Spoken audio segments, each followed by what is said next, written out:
Bagaimana kapal penangkap ikan raksasa beroperasi di laut? Ini adalah pertanyaan yang membuat banyak orang bertanya-tanya ketika memikirkan industri perikanan yang sangat besar di China, dengan garis pantai lebih dari 14.500 km. Negara ini merupakan salah satu negara terkemuka di dunia dalam produksi makanan laut.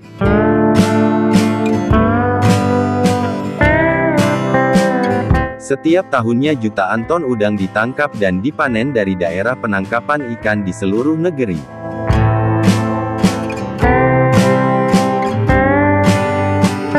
China memiliki karakteristik ekologi yang menciptakan kondisi yang menguntungkan bagi pertumbuhan udang.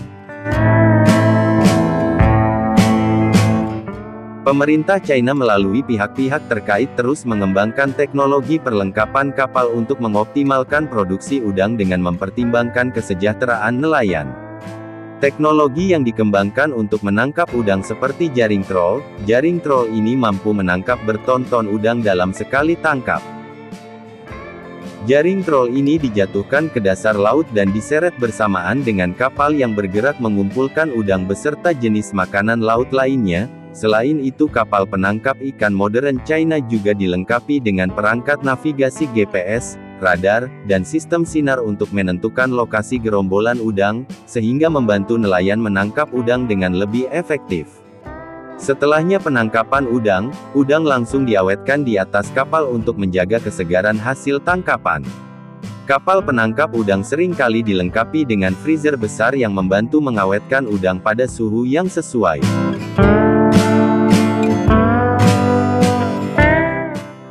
Udang yang ditangkap dari laut akan distribusikan di seluruh wilayah China bahkan pasar global. Udang diangkut dari pelabuhan ke pabrik pengolahan atau pasar makan laut di wilayah tersebut. Penangkapan udang adalah industri besar, secara global dengan hasil tangkapan sebesar 34 juta ton setiap tahunnya, khususnya di Asia. Udang ini juga merupakan bagian penting dari perekonomian maritim China yang menggunakan metode penangkapan udang tingkat lanjut, untuk memastikan panen yang efisien dan berkelanjutan.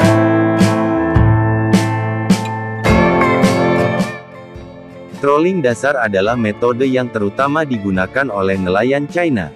Nelayan melemparkan jaring troll di sepanjang dasar laut untuk menangkap udang. Metode ini populer ketika memanen udang dalam jumlah besar dan umumnya digunakan di perairan pesisir dan lepas pantai. Nelayan menarik jaring melalui kolom air pada kedalaman yang berbeda. Metode ini mungkin berguna dalam menargetkan spesies udang yang tidak hidup langsung di dasar laut, namun troll digunakan secara selektif tergantung pada spesies udang dan perilakunya.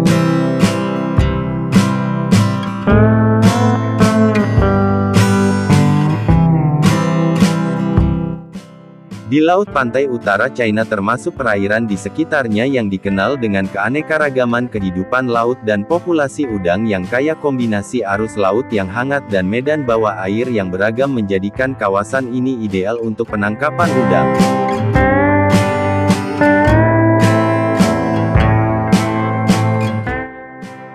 Menurut statistik terbaru, total tangkapan udang China pada tahun 2023 berjumlah sekitar 50.000 ton serupa dengan ikan atau cumi. Penangkapan udang juga dilarang selama jangka waktu tertentu sehingga memungkinkan populasi udang pulih dan memperbanyak upaya penangkapan ikan. Menciptakan lapangan kerja tambahan di pabrik pengolahan di mana udang diolah baik untuk konsumsi domestik maupun ekspor.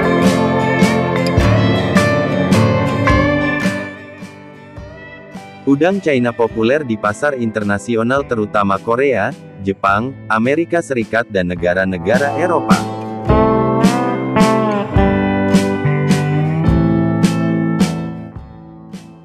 Bagaimana pendapat kalian tentang pemerintah China yang selalu mensupport segala macam usaha rakyatnya tanpa terkecuali di darat dan di laut?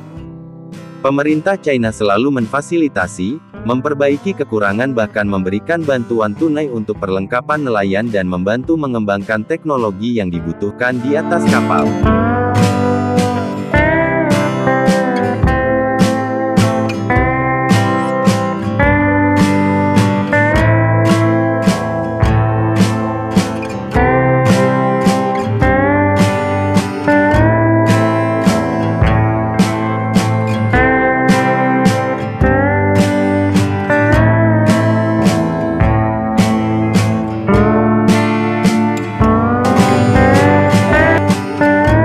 Bagaimana mungkin mereka membangun sebuah rumah hanya dalam waktu 3 hari?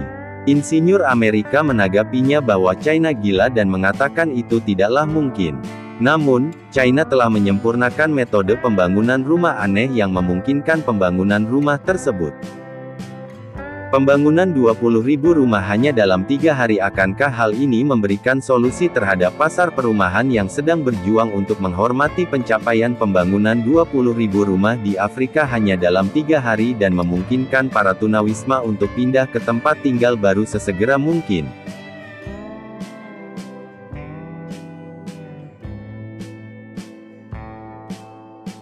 Dari ribuan warga China berkumpul. Menurut apa yang kita ketahui, Afrika Selatan baru saja memulai proyek perkotaan berskala besar yang pertama dan terbesar. Dengan proyek kota baru ini pembangunannya akan menelan biaya $300 juta dan akan terletak di sebidang tanah seluas 497,22 hektar.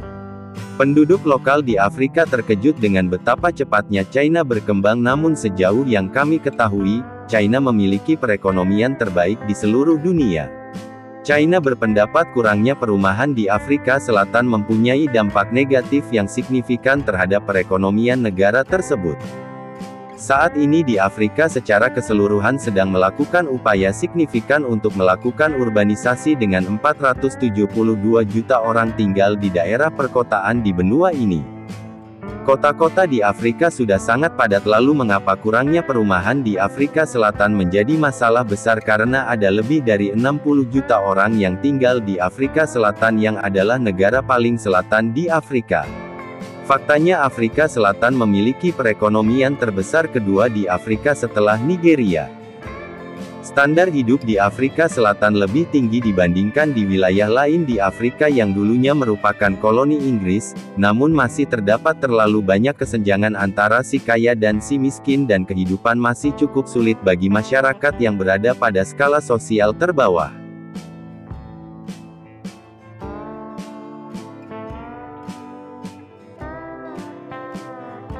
Masih banyak orang yang hidup tanpa rumah di Afrika Selatan karena mereka tidak mampu menyewa properti yang mahal. Meskipun terdapat 3 juta rumah di Afrika Selatan telah dibangun di sana sejak tahun 1994, ratusan ribu penduduk di Afrika Selatan masih menjadi tunawisma dan hidup di jalanan. Menurut statistik dari kota-kota lain, sekitar 100.000 orang pindah ke Johannesburg setiap tahunnya. Tidak ada cukup rumah bagi pekerja infrastruktur untuk tinggal, bahkan tidak di wilayah terkaya di Afrika Selatan. Alasannya adalah karena benua ini memiliki populasi yang besar dan urbanisasi yang pesat.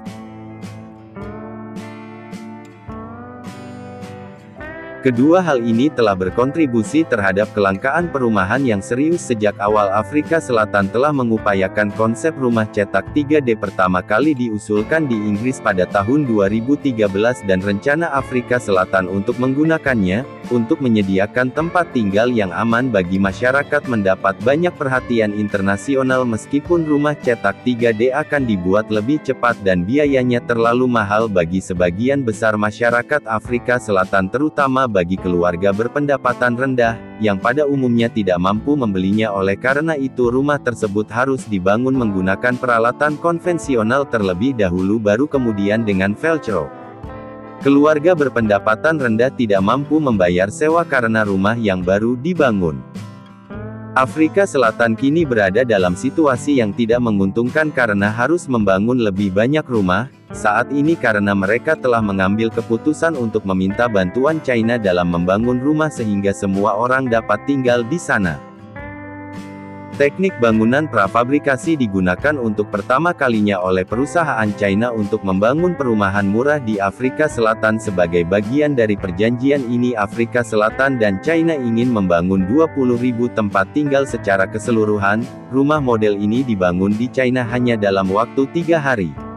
Pembangunan dipercepat dan biayanya berkurang. Karena konstruksi ini, semua orang ingin tahu apa yang ada di dalamnya dan bentuk di dalam rumah model itu. Setelah dibangun segera setelah mereka melihat karya seni yang luar biasa ini, penduduk di sekitar tidak dapat menahan kegembiraan mereka, dengan kamar mandi, ruang tamu dan 2 kamar tidur. Rumah ini berukuran 40 meter persegi.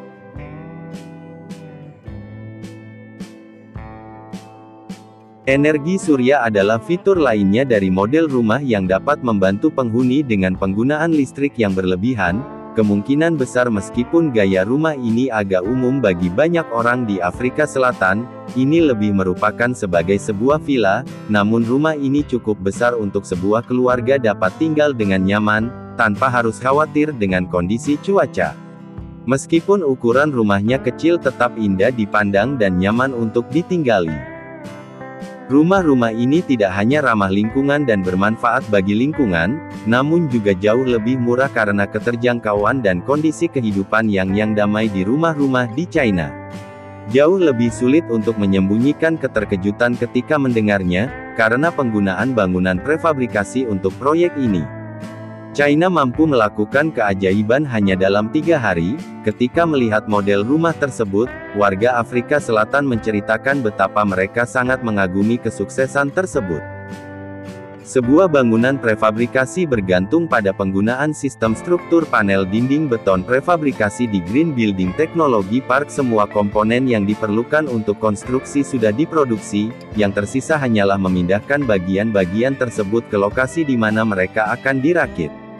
3 hari setelah semuanya siap, seluruh badan utama dapat dirakit dalam 1 hari, kemudian dapat dihias dan direlokasi dengan mudah.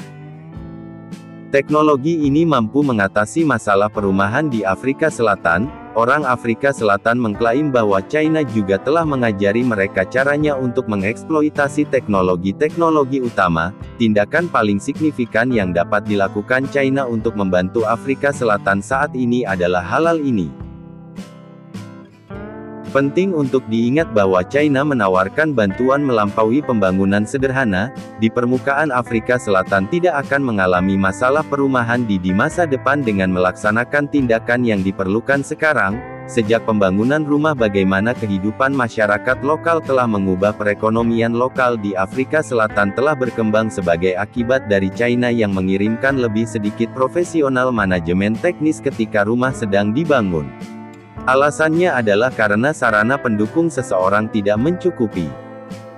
Yang paling penting dalam hidup mereka, mayoritas orang setuju bahwa pekerja di proyek pembangunan adalah orang Afrika Selatan. Setidaknya 95% dari mereka adalah para spesialis di sektor bangunan yang terutama berkepentingan dengan mendorong perluasan penduduk asli Afrika Selatan dan memajukan teknologi pembangunan lokal. China berupaya meningkatkan jumlah kesempatan kerja di wilayah tersebut setelah tingkat lapangan kerja meningkat. Perekonomian Afrika Selatan diperkirakan akan meningkat secara bertahap jika proyek ini berhasil diselesaikan.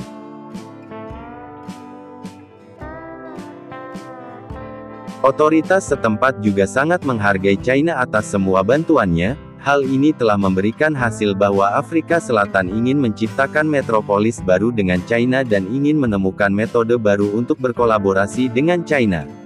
Metropolis baru tersebut akan menyerupai komunitas internasional yang diklaim oleh Afrika Selatan dalam upaya menarik investor China.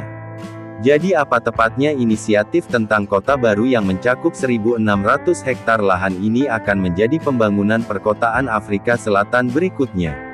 Nah, bagaimana pendapat kalian dengan video ini? Silahkan ketikkan pendapat kalian pada kolom komentar ya.